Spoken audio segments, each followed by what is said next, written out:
Hello everyone, আজকে আবারও নিয়ে এসেছি একটা নতুন রেসিপি।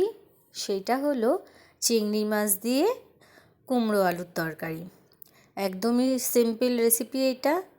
তো প্রথমে চিংড়ি মাছগুলোকে আমি ভেজে নিলাম।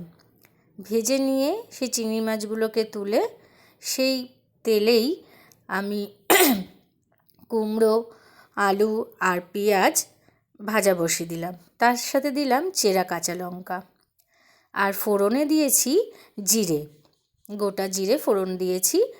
এবার সব কিছু একসাথে নেড়ে নেব। নাড়তে নাড়তেই তার মধ্যে আমি দিয়ে দেব হলুদ গুঁড়ো, লঙ্কার গুঁড়ো আর জিরের গুঁড়ো আর লবণ। সেইগুলো দিয়েও একটু নাড়াচাড়া করে একটু ভাজা ভাজা হয়ে আসলে অল্প সামান্য জল দিয়ে তারপরে আমি তরকারিটা ঢেকে দেব।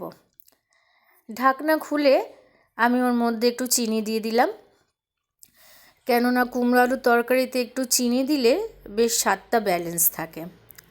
আর উপর থেকে সেই ভেজে রাখা চিংড়ি মাছগুলোকে ছড়িয়ে দিলাম। তারপরে আবার গরম মশলা দিলাম এবং এগুলো সব কিছু দেওয়ার পরে আবারও আমি তরকারিটা এপিট ওপিট করে একটু নেড়ে নেব। একটু জলটা, এটা তো আর ঝোলা ঝোলা হয় না, এটা একটু মাখা মাখা তরকারি হয়। আমার আলুটাও একটু সেদ্ধ হতে লাগবে, সেই জন্য আমি আবারও এটাকে একটু ঢেকে আলুটা সেদ্ধ করব। আলুটা সেদ্ধ হওয়া পর্যন্ত ঢেকে রাখবো। তারপরেই আমি আবারও চলে এসেছি। দেখো আমার তরকারিটা পুরো রেডি হয়ে গেছে। এই তরকারিটা খেতে কিন্তু ভীষণ টেস্ট হয়। তোমরা সবাই একবার বাড়িতে করে দেখো, দারুণ লাগে। টাটা সবাইকে।